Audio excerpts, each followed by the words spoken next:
can't see. Shavuot is a time for remembering awesome things. Arguably the most awesome moment in all of history is when we all stood, because it tells us in the Torah that we all stood at Sinai, all of us, the young and the old, the generation that was there and all the generations to come. We all stood at Sinai, and imagine what that's like, being at that mountain and everything was still. There wasn't a creature stirring. There were no flutterings of trees. Nothing was moving, and the voice of God was so big that we could see it. And then we said, whoa, that's too much, Moses, you deal with it. We can't deal with this. Tell us what God said afterwards. But we were there, and we watched it happen. And it's an amazing thing. And every year, we remember that moment, and we relive that moment. That's what we're doing here this morning. But because we do that, because it's a time of remembering, at all of the Jewish holy days, we also have a service of remembrance for those who've died.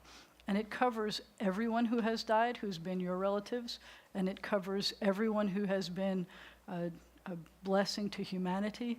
It covers, we try to tie ourselves to all of humanity by remembering. But it also especially covers those who died this year. So I don't know, does everybody have a service with a colorful front? And the service of the Book of Remembrance, we'll be referring to these. Do you want to have one? You do have it? You're going to share?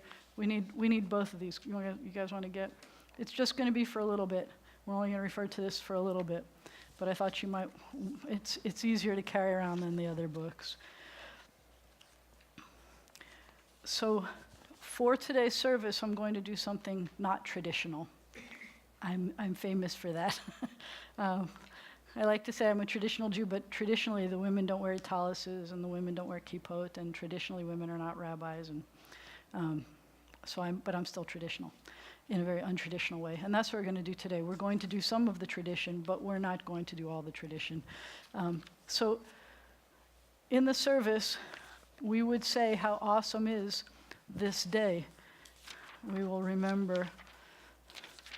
I was going to give you the introduction here that says,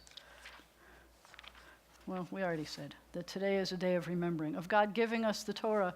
There's a story about the fact that if God gave it to us, it's not the anniversary of us getting it, it's the anniversary of God giving it. And that's kind of an awesome thing, because it means that each year we get to rethink, what of this are we taking? What of this are we using? And what I'd like to do is refer you to page 14 in the colorful book, in the service book. Because the most important thing that happened on Shavuot that we remember is the giving of the Torah. So today we're going to have a Torah service. We're going to make sure everybody gets to touch the Torah, to know that it's ours, and make sure everybody who wants to, I should say, and read from the selection that we always read on Shavuot, which is the Decalogue. I don't like to call it the Ten Commandments. I know we can, but there are 3 reasons why I don't call it the Ten Commandments. Do you know what they are? No count. Because I can't tell you exactly. If you look at them, look at the pages 16 and 17, and although we divided them up for you, look at number 1. And number 1 says, I am Adonai your God who brought you out of the land of Egypt, out of the house of bondage. How many commandments were in there? 0. That's just an introduction. And then it says, number 2, it says, you shall have no other gods beside me. You shall not make yourself an image of anything in the heavens above, on the earth below, and the waters under the earth. Don't worship them. Don't serve them. That's 6 things, but we call it 1 commandment. So I think that this is fuzzy numbers, fuzzy math. So that's one of the reasons why I don't call it the 10 Commandments. What's another one? How many commandments do we have? 613. So, which is a plug for the fact that on Thursday, which will be 613, the date, at 6:13 p.m., come and hang out at Jabez and Jabez across the street on Uri Drive, because we're going to have a just gathering for 6:13 on 6:13 for 6:13. We have 613 commandments, so I don't like calling these the 10 commandments, because we have 613. And then the last reason, the one that's most important to me, the linguist, is that that's not what God calls them. God calls them Aseret HaDibrot, the 10 things, the 10 words, the 10 principles maybe, but not the 10 utterances but God doesn't call them commandments, and there are many things that God does call commandments. So that's a language game that I play. But we'll be reading the Decalogue anyway today. But we could turn to page 14. Assembled at a mountain, our people, still bent from oppression, found you, found your Torah, found your truth, and embraced the destiny that has shaped worlds. Help us still to shape the world according to your will. Help us to teach and to learn and hear your word anew, and to find in it our path to goodness and truth. Would the Myers like to come up and open the ark for me, please? When the ark is open, please rise. El harachamim hetiva virtzonecha et Zion tivne chomot Yerushalayim tivne chomot Yerushalayim ki v'cha levad batachnu melech elron v'nisadon olamim. Share. Havogod Eloheinu tenu chavod laTorah. Let us declare the greatness of our God and give honor to the Torah. Ki mitzion tetzeh Torah. Ki mitzion tetzeh Torah. Udevar Adonai mirushalayim. Baruch shenatan Torah Torah. Baruch shenatan Torah, Torah, la'amo Yisrael, bekedushato. The most important thing, you could do this one. Shema Yisrael, Adonai Eloheinu, Adonai Echad, Echad Eloheinu, Gadol Adonenu, Kahadosh Shemo, Gadlul Adonai iti, unromim Shemo yachtov. Oh, magnify the Eternal One with me, and together let us exalt God's name. Now we can close the doors, and we're going to come around, and you can touch and kiss as we go. It is a tree of life to them that hold fast to it, and all its supporters are happy. It is a tree of life to them that hold fast to it, and all its supporters are happy. Shalom, shalom, shalom, shalom.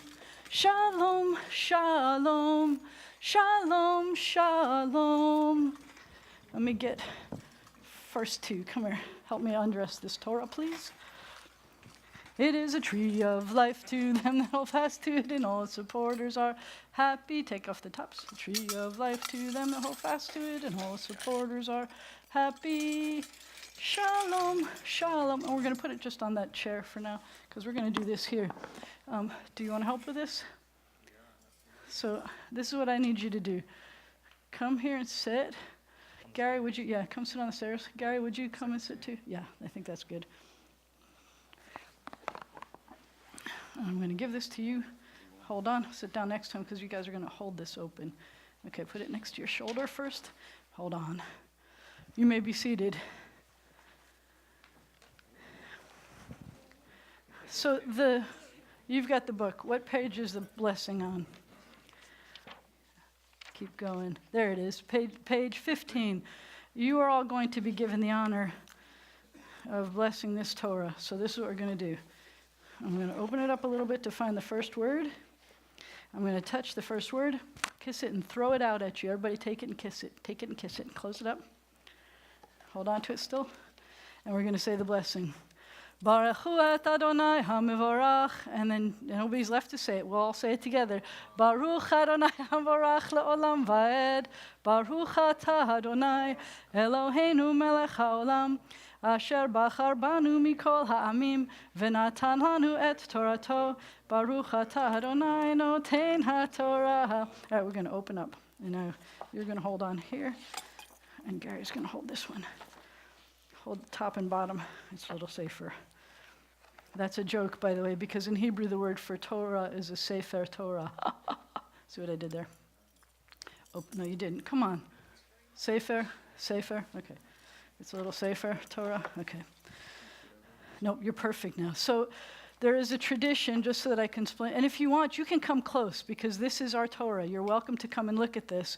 But I'm hoping you can see it even from there. this is the Torah. This is the Decalogue from Exodus. There's a tradition that when you read a panel, and we're going to start with this column and we're going to continue to that column, that we always see the panel on either side of it also. But since we're going to be doing both of these, we have 4 open so that we can be covered already. You want to gab by me? You got it in the book? Check to see, make sure I'm not making mistakes.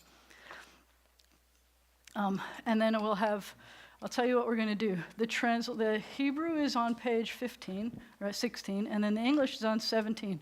So why don't you all get ready to do the translation for me as I do the Hebrew, and then you do the translation. וידבר אלוהים את כל הדברים האלה לאמור, אנוכי אדוני אלוהיך, אשר הוצאתיך מארץ מצרים מבית עבדים. Go.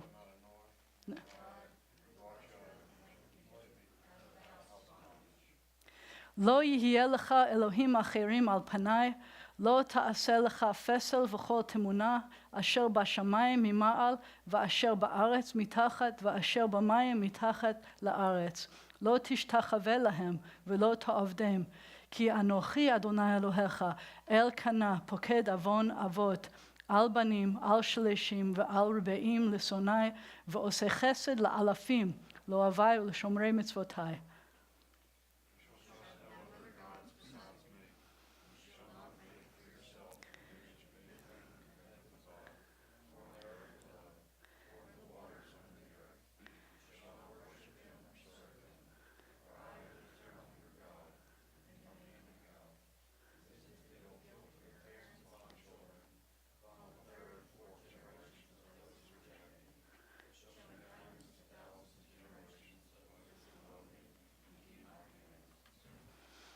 לא תישא את שם אדוני אלוהיך לשווא.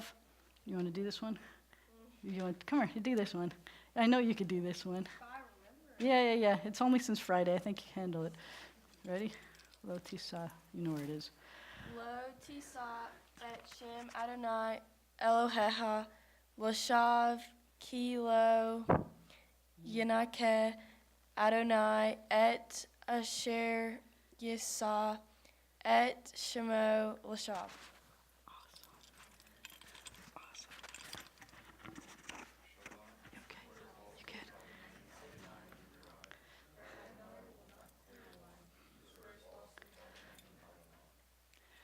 זכור את יום השבת לקודשו, 6 ימים תעבוד ועשית כל מלאכתך, ויום השביעי שבת לאדוני אלוהיך, לא תעשה כל מלאכה, אתה ובנך וביתך, עבדו וחמורו, ואמתו ובהמתך, וגרך אשר בשעריך. כי 6 ימים עשה אדוני את השמיים ואת הארץ, את הים ואת כל אשר בם. וינח, It's hard to read. וינח ביום השביעי, על כן ברך אדוני את יום השבת ויקדשהו.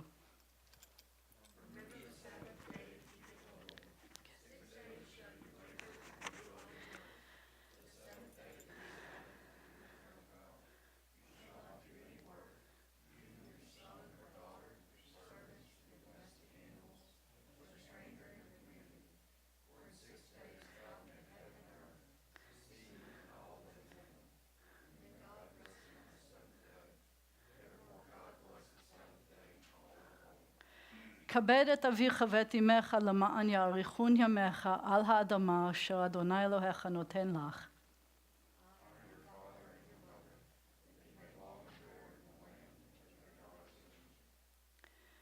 לא תרצח. לא תנאף. לא תגנוב. לא תענה ברעך עד שקר. לא תחמוד בית רעך, לא תחמוד אשת רעך, ועבדו ואמתו ושורו וחמורו וכל אשר לרעך.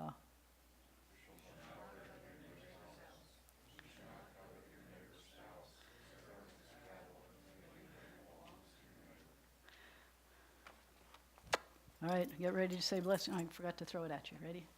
Throw it, the kisses back at you. Now we close this up.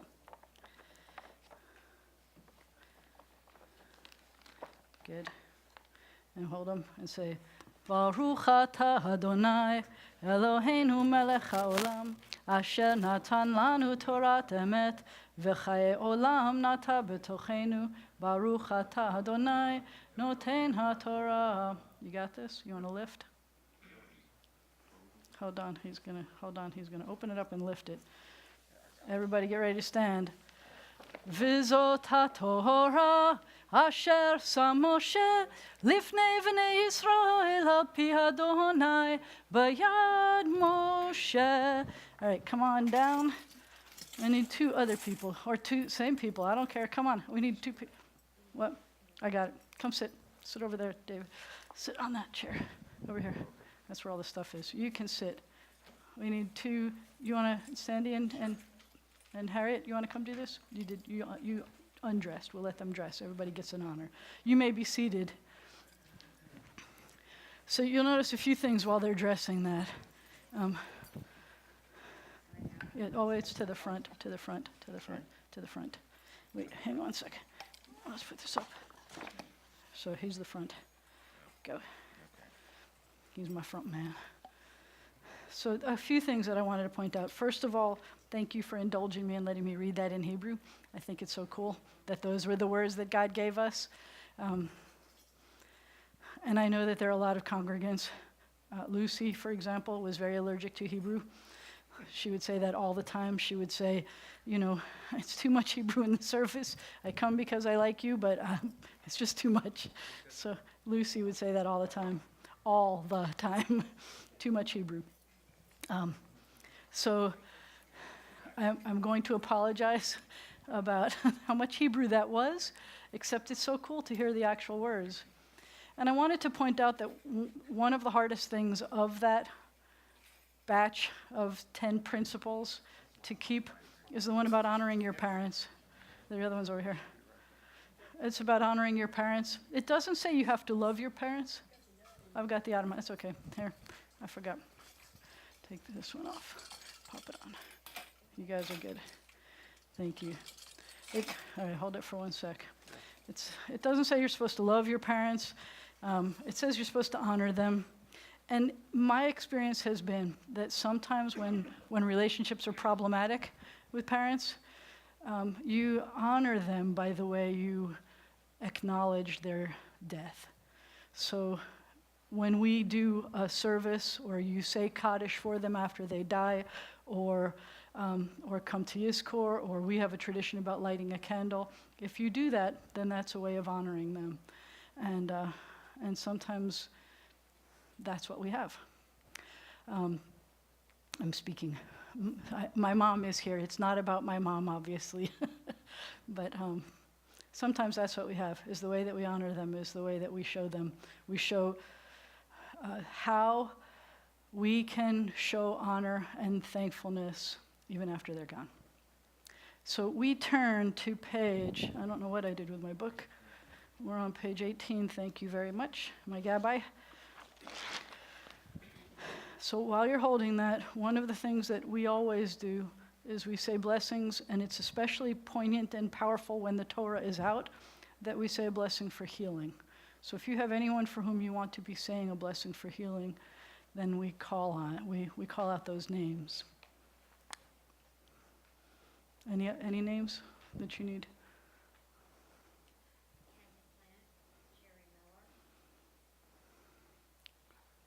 Maria. Yeah. For all these names, for the names we choose to hold in our hearts and not say out loud, I can do this one. Watch, I'll grab the guitar. You good over there? You okay? Holding that? That's where I picked you. You're strong. This is how we honor. The bottom of 18. Mi sheberach avotenu mekor habracha leimotenu. May the source of strength, who bless the ones before us, help us find the courage to make our lives a blessing, and let us say, Amen. Mi sheberach imotenu mekor habracha leavotenu. Bless those in need of healing with refuah shlema, the renewal of body, the renewal of spirit, and let us say, Amen.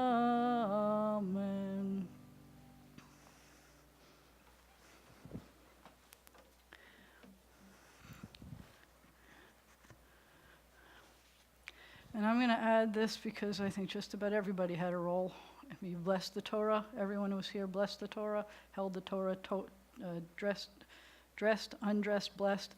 So I'm going to add, may the one who blessed our ancestors, Abraham, Isaac, and Jacob, Sarah, Rebecca, Rachel, and Leah, bless everyone here who had an honor for the Torah, for God and Torah. May they merit from the Holy One of blessing, protection, rescue from any trouble or distress, from any illness, minor or serious. May God send blessing and success in your every endeavor, together with all Israel and all the world. And let us say, Amen. So we are going to continue at the bottom of page 20.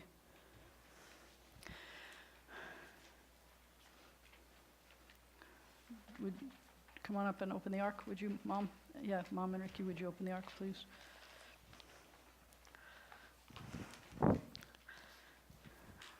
It's a perfect sized crowd. We'll get everybody honored. Hoda l'eretz v'shamayim, please rise. Vayarem keren le'amo, tehila lechol chasidav, livnei Yisrael, am kirovo. Hallelujah, hallelujah.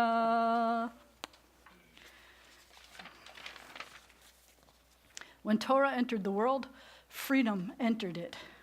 The whole Torah exists only to establish peace. Its highest teaching is love and kindness. What is hateful to you, that's your part. What is hateful to you, do not do to any person. That is the whole Torah. All the rest is commentary. Go and learn it.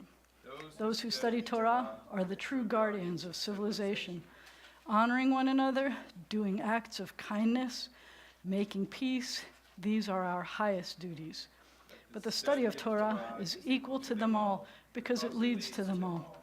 Let us learn in order to teach. Let us learn in order to...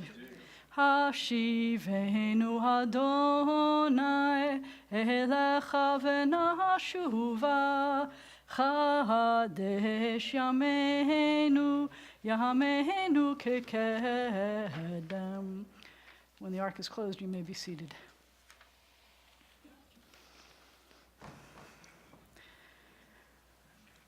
We continue on page 23. And the child asked, "Tell me of life." And the sage answered, "Life, my child, is a mystery. We do not ask to be born, nor do we even understand the meaning of birth, of creation. We grow and we experience life's pleasures and pains. We love, and slowly, oh so slowly, we come to realize that we have become, that we are. At that moment, we humble ourselves for the mystery of life and quietly say, 'Though I knew not, I have been granted the most precious gift of all, the gift of life.' And the child asked, 'Tell me of death.' And the sage answered, 'Death, my child, is a mystery. It is the inevitable return of the gift of life, the gift which came free to us. We live as the trustee of that mysterious being, of that unexplainable becoming. Yes, you and I are but the trustees of life. We nurture it, we delight in it, we give of it to others, and at the appointed time, we sadly, yet with pride, return it from whence it came. The beauty, my child, is that what we are, what we have become, remains long after the gift has been returned. It remains as a precious keepsake with our loved ones who live on. So I have to let you know that there is a tradition that if you have not lost an immediate relative, you don't stay for the Yizkor part of the service.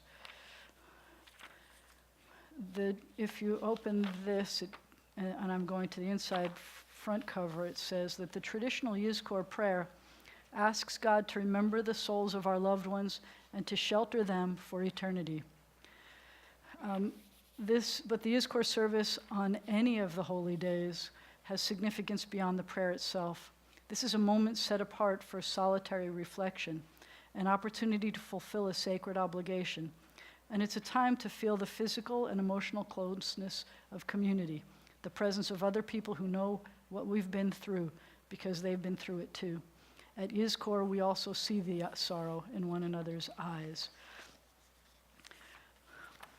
On the top of page 24 in your books is the private Yizkor, which means remembrance, that you say, thinking about those who you loved, who are no longer with us. You take a moment of silence.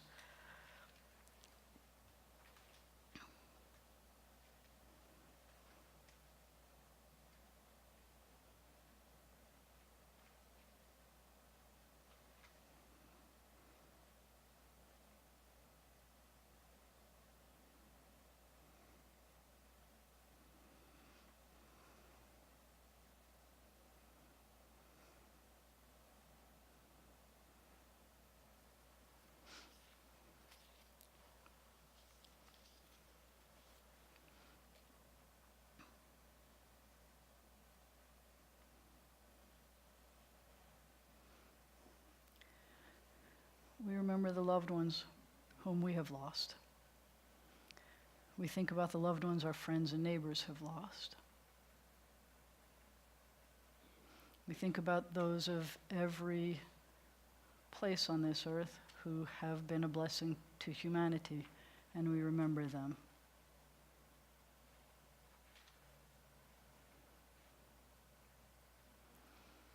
We remember all of the people who have died because of senseless hate.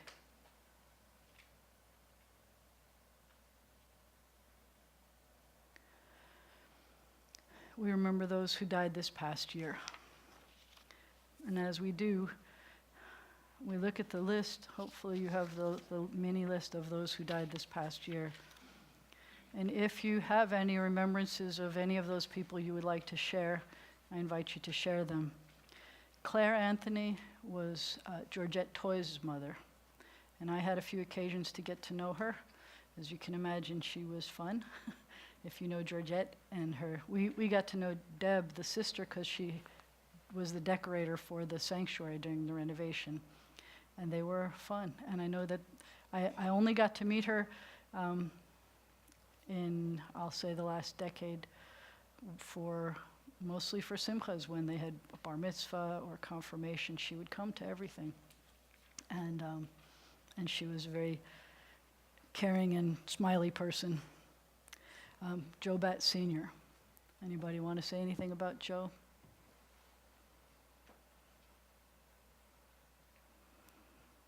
So in the end, he was famous at the Glen for having his dog around. And he and Helen, by the way, was also instrumental in helping us renovate. They were always generous to the congregation. And I'm going to say generally it's hard when the person you love starts to have memory issues that make it complicated to be able to interact with him in the way that you always had. And so that was difficult with him in the end. But he was cheerful when I would see him. James E. Boyder is Jennifer Boyder's father-in-law, her father-in-law. And I got to meet him briefly at the wedding. Lucy Brainis. Lucy would usually sit right over there, and she came often to services when it wasn't too dark for her to be driving, way past when she should have been driving. And she would come, and I know she was hurting. Her back hurt forever, it felt like, and I know it wasn't forever. But I come to know some things about her that have impressed me a lot. So I'm going to tell you a story about Arden first. So when I was training Arden for her bat mitzvah, which was one of my favorite bat mitzvahs ever, as you know, because we changed her date a few times. And we sat down finally as we were going to decide what Torah portion it was and if you were going to study for that. And I said, look, it's not a big deal as long as it's not the most awful Torah portion in the Torah, you know, the one about the slimy walls. And guess what? It was the one about the slimy walls. And the coolest thing is that Arden loved slime. And the stuff that you could make. And she would get a birthday present and it would turn into Elmer's glue and sparkles and stuff. And so it was one of the most awesome connections that I have ever had the pleasure of being part of, was being able to train Arden for the slime bat mitzvah. And she had all these awesome insights that I don't think most people could have ever gotten from the most awful of the Torah portions. And when we were working on I don't know if you remember this, when we were working on, she'd come in, we met frequently, and one day she had a baby squirrel. And she petted this baby squirrel the whole time that we were trying. I mean, it's really hard to read your Torah while you're snuggling this little squirrel, but it had fallen out of a tree, I think, and it was lying there kind of a little helpless, and that's who Arden is, the person who would snuggle the baby squirrel back to health. And apparently that's what Lucy was too, that she was someone who took care of animals when she'd find animals that were in trouble. And then, as you know, she went on to become a nurse and took care of people who needed help. And I was very surprised to see how connected she was with the family. I didn't know that about her until after she had died, that's some of the things that she had done. I had already told you that she came to services all the time when it was still light out, but she was very allergic to Hebrew, and she made that very clear to me. But she never, she always told me that she appreciated me, though, and I think she was kind to everyone she met, and was liked by it. You know, they talk about never met an enemy. I think she was kind to the people who she met. Neil Durham was, does anybody else want to say anything about Lucy? I'm sorry. Yeah.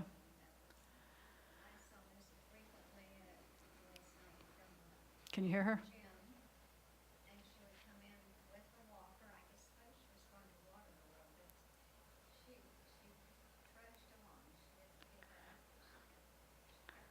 She did. She didn't give up. She trudged along. She was in pain. She was going to water aerobics, and she just kept plodding.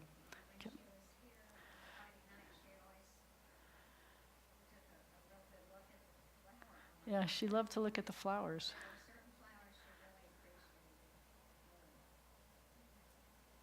And she had a smile that would light up the room. I didn't know until after she had died that she had been a model for clothing. I had no idea about that. But she had a smile that would light up the room. Anybody else? I'm going to remind you that we have forever to tell stories, that if you don't say something now, you still have opportunities.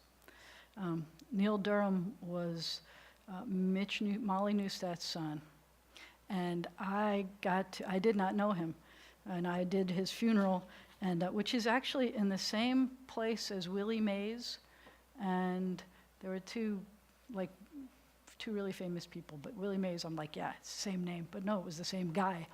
He's buried there too. But Neil, I got to know his friends. I got to know Neil through his friends, and everybody loved him. It was amazing how well loved he was, and how his friends from school, college, and everything, how they all stayed connected forever. Oralee Harrison was Angie's sister, and she was always there for Angie. I think life has been really rough on her. Angie is one of 4 sisters. I had to bury the mother as well, and the sisters have squabbles sometimes, but Orly was always there for Angie, and that was important. We also buried Sidney Kirk Harold this year. Anybody have stories about Mr. Harold? Peter Haas. Peter Haas was the bass player, you remember, with the symphony, and lent me a bass for a while, and because I played bass. But he was one of the smartest guys I knew. He read and didn't forget anything he read, and read intelligent stuff, and read some fun stuff, but never forgot anything, and always put things together in awesome ways. Dr. Richard Langford, I didn't know he was related to Lang, who's one of our new congregants. Elaine Levin. She was fun. Yeah, Elaine was fun. And Irvin Levine. Irvin's not really part of our congregation, but Irvin's been part of my life the whole time that I've lived in Shreveport. Every time I would see him, he would say that he would introduce me as his other wife, but he introduced everybody as his other wife, and his wife was always sitting there. It was one of the things he did. I like to think of Irvin as the concierge of the world. He was everywhere and always the greeter everywhere, and he was a jack of all trades.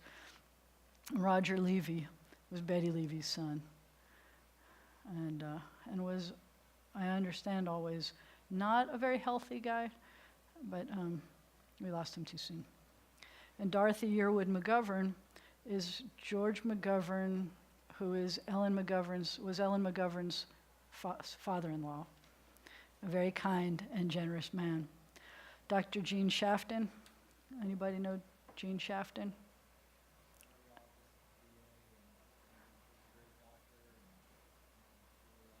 He was a great doctor. He was nice. He also read a lot and remembered it and was intelligent. It would give you his insights about things, but he was a good doctor, and he was a good guy. I enjoyed my conversations with him. Jacqueline Tippett Smith was Susan Meyer's mother, and she too was supportive. I get to know a lot of these families who weren't Jewish because they supported their families who were Jewish, and that means everything to me. And Barbara Sugar, and Helen Weissman. Helen Weissman was a sweetheart. Was one of the sweetest people I knew. Yeah. Can we go back? I just remember a funny story, or a good story about Lucy. Yeah, please, a good story about Lisa. We were new to Shreveport, and we just had Kate. Yeah. And we got a knock on the door one day, and it was Lucy. And she had come over and brought us a baby doll. A baby doll? Yeah, a little baby doll. She So anyway, and Kate was a little bitty. But anyway, it was about the ugliest baby doll you'd ever seen. It had like a little old man face. I have to. And his little hair. We were just kind of horrified by it. But anyway, Kate ended up loving that baby doll. And over the years, we tried to replace it with other baby dolls. So that you didn't have to carry around the ugly one. Yes, we No, got, we would go places and she would have it with her, and the people would say, "Oh, you have a baby," and then they would look at it and be horrified. it was such a terrible. So anyway, for years and years, and so she drug around, and eventually, baby Lucy lost her hair. So it was terrible. But anyway, still to this day, she has it, and she calls it Baby Lucy. And so we thought that was a sweet, and it's a good story. It is a good story. It's a perfect story. That's a perfect story. Baby Lucy was a doll that she gave the first thing that they got. Baby Lucy. And she still has it. I love that. That's a great story. That's a perfect story. It's perfect. Could we please rise in the middle of page 24? Okay, for Lucy and everybody else I had in my list who are allergic to Hebrew, I'm going to do it in Hebrew first. This is the prayer that sends the soul on to the next adventure. El malei rachmim shochen b'mromim, hamsei menucha nechona al kanfei shechina, b'ma'alot kedoshim uteorim, kezohar harakia mazhirim et nishmatam, shalchu lal olamam, תהא מנוחתם בגן עדן. לכן בעל הרחמים יסתירם בסתר כנפיו לעולמים, ויצרו בצרור החיים את נשמתם.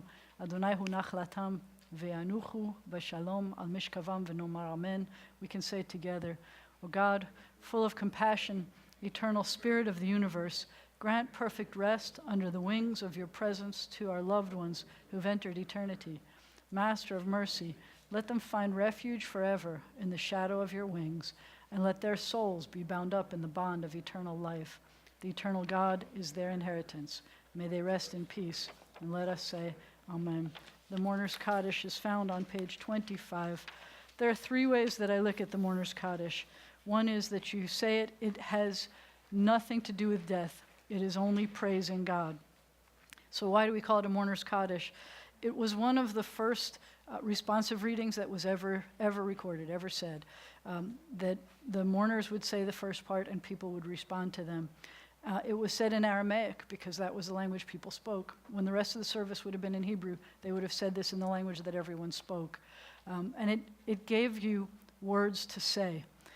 But in this case, the words that you say when you're thinking about your loved ones are words that only praise God, which is problematic. So on one hand, I say, you can say this prayer and be thankful to God that you had these people in your lives. Or you can say this prayer because you are really angry at God right now, and you are saying, may God's glory be extolled. And so you say, God, I need you to go back to being the God I need you to be. Or you can think of this as a way of reminding God what God needs to be. So you are welcome to say this in English, or you're welcome to say it with me in the Aramaic. We join all the mourners. Yitgadal v'yitkadash shemei rabba, be'alma divra chirute v'yamlich malchute, b'chayechon u'v'yomechon u'v'chayei dechol beit Yisrael, ba'agala u'v'zman kariv v'imru amen. Yehe shemei rabba mevarach la'alam u'lalmei almaya. Yitbarach v'yishtabach v'yitpa'ar v'yitromam v'yitnaseh. V'yithadar v'yit'aleh v'yithalal shemei dekudsha b'richu. Le'ela min kol birchata v'shirata. Tushbechata v'nechemata da'amiran be'alma v'imru amen. Yehe shalama rabba min shemaya v'chaim aleinu v'al kol Yisrael v'imru amen. Oseh shalom b'mromav hu ya'aseh shalom aleinu v'al kol Yisrael v'imru amen. I appreciate you being here. I know that this was an unusual way of doing a memorial service. Obviously, the thing that I didn't say about, one of the things I didn't say about Lucy too, is that she had to bury a husband and bury a son. Burying a son is one of the worst things that anyone ever has to do. So it is a blessing for us to be here together for holy days, for special moments. Yivarecha Adonai v'yishmerecha, may God bless you, may God protect you. Yair Adonai panav elecha v'chuneka, may the light of God's face shine upon you and be gracious to you. Yisa Adonai panav elecha v'yasem lecha shalom. May God always remember that God's got stuff that God looks up to you about, and may God grant you peace. Shabbat, not Shabbat Shalom, good Yentiv. Thank you for coming.